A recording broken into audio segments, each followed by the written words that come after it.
Definitely think so. Let's go into make your own game, which is the first part of Trust Agents. It's a really interesting thing. One of the things we learned was that it's one of the most important things to learn about attention and awareness is standing out in some way or form, and it's not always intuitive how that works. So this is your example of It's just like, so I actually got this from Blue Ocean Strategy, one of my favorite books about how to make your own game in a way.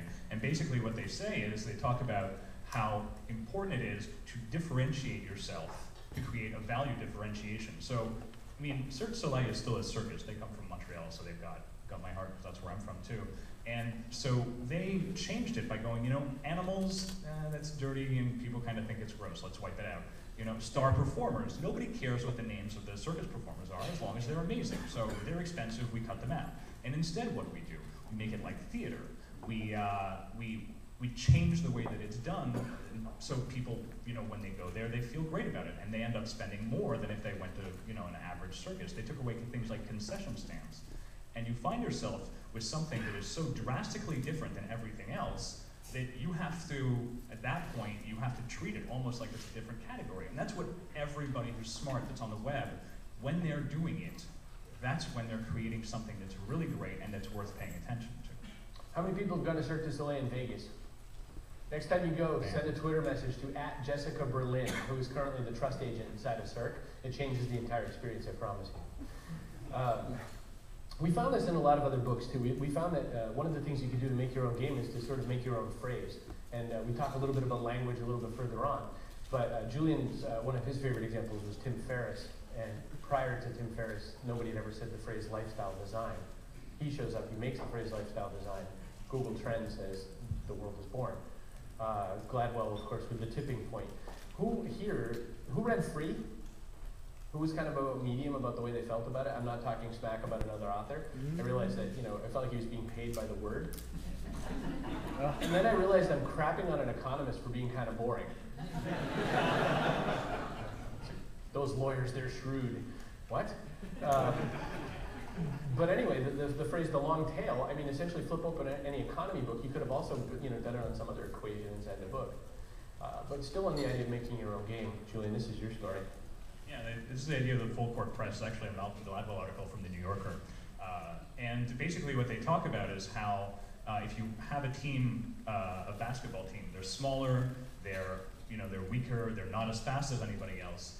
Somehow, a high school team in Silicon Valley, California, they found themselves being weak on every angle of their game, and they're like, how are we going to beat people? And they decided to use some aspect of the game that no one seemed to use. So let's say we get we were able to sort of score a basket over on this side. Somehow, for some reason, all the people on the team just sort of rush over to this side to defend the basket over here. But instead, why don't we make it difficult to get every single inch of that court? And that's what a full court press is. It's a legal way to play the game, just nobody does it for some reason. And if you're able to take advantage of certain systems like that, things that totally make sense, but just aren't aren't common sense, then at that point, you're totally able to separate yourself, and you'll be a winner in that game that you're playing. So another way we talk about that in the book is that there's sort of 3 levels to any game. And if you think of all life as a system or as a game, one of the ways to look at it is that first you start by playing the game, then you start by hacking the game, and then ultimately you start by programming the game so that you've made it. And Julien covers that in so much better detail in the book, and I hate to just make it a footnote, but it was funny because when I went to explain this to Ken Young yesterday, I was saying, well, it's like Doom. Remember when you first played Doom, and you just kind of played? And then you got the mods so that you could be like, I don't know, the Marvel comic characters inside of Doom, or Simpsons is more accurate. And then you actually started programming and you wrote Quake instead. So the 3 big points of make your own game are basically try to find your value differentiation, try to create a new word, which turns out interesting. I mean, I have a client example of this for Citrix Online who does GoToMeeting and GoToWebinar and all that. We created the phrase work shifting because I realized that there was no way I could ever own the word webinar. And so that was a business example. Learn the systems and then determine when it's good to be attuned to the system. It's like the first Matrix movie. There's times when Neo had to be in the system. Chris, there's only one Matrix movie. That's right. Can we agree on that? There's only one Matrix movie? Thank you. One of us. This is is the part of the book that is like, I almost said. Dude, it just came out for Nintendo Wii, Super Mario Brothers, and it's apparently amazing. Do you want to tell the Charlie Sheen's friends story? Yeah, it's like, and it's funny because I don't know why it's Charlie Sheen. I was on a plane yesterday watching whatever sitcom Charlie Sheen is in. Does anybody know? Thank you. Yeah. Sorry. Wow, that's bad. Yeah. That's a trick question, because if you know that answer, that's already bad. Keep quiet. Yeah.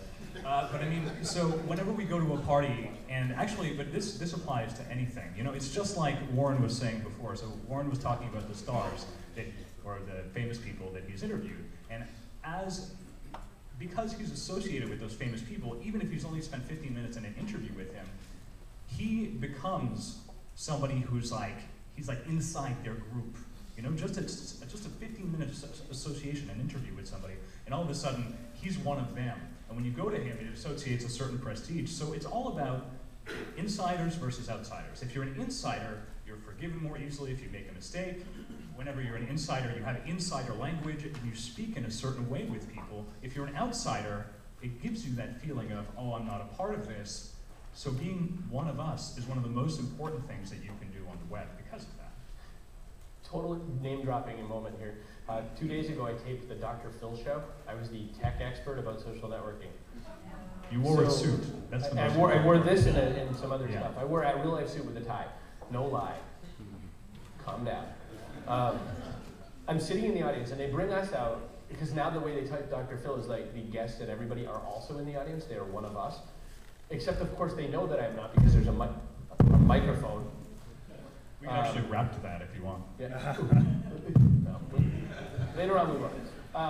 But then the woman beside me, and it's in California, so everyone is ridiculously beautiful. And the woman beside me is like, oh, are you somebody? I said,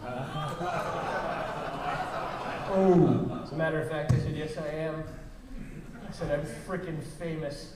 And she's like, really? Now she's really looking at me like, really? Just try to figure out why. She's like, is it the nose? Like, what? Nothing. She's got nothing. She's like, are you a band? Yes, I am. So, a show on social networking, they brought a band. You guys know Greg Cangelosi because he's one of us. He comes to this event, and he missed this year. In fact, I tried really hard to shame him into coming. But Greg really, he proves the business case of this very well because of what he does at Blue Sky Factory. Right. I mean, it's so obvious. Like when you look at it backwards and you're like, okay, this makes sense once you've looked at it and you've seen the path that he's taken. But at the beginning, it wasn't so obvious. It's something that he just went ahead and he sponsored the first PodCamp, and he came to the first PodCamp. He made some friends. And then all of a sudden, next thing you know, like he was getting a couple clients out of it. He never came to us and marketed to the PodCampers, but whenever they needed email marketing as a service, they would go to him. And now, like I met him a couple weeks ago in Montreal because he was meeting with one of the largest national companies there that deals with all, like millions and millions of email addresses. And they trust him. He's just moved his way up the ladder, never marketed to anybody. And this is so important when you're inside a group. You don't market to the people inside a group. That would be, I mean, it doesn't make sense. It's counterproductive. Instead, you just become a part of the group. And whenever they need something, they come to you. And this is what he did. With Greg, we called it be there before the sale. And it's really weird. Ken Young teased me about this last night. He said, you know, did Greg pay you to write this book? Because he's like every 95th page. I had to edit him out like half. We mentioned him so many times. Him and Frank Eliason. That's that guy.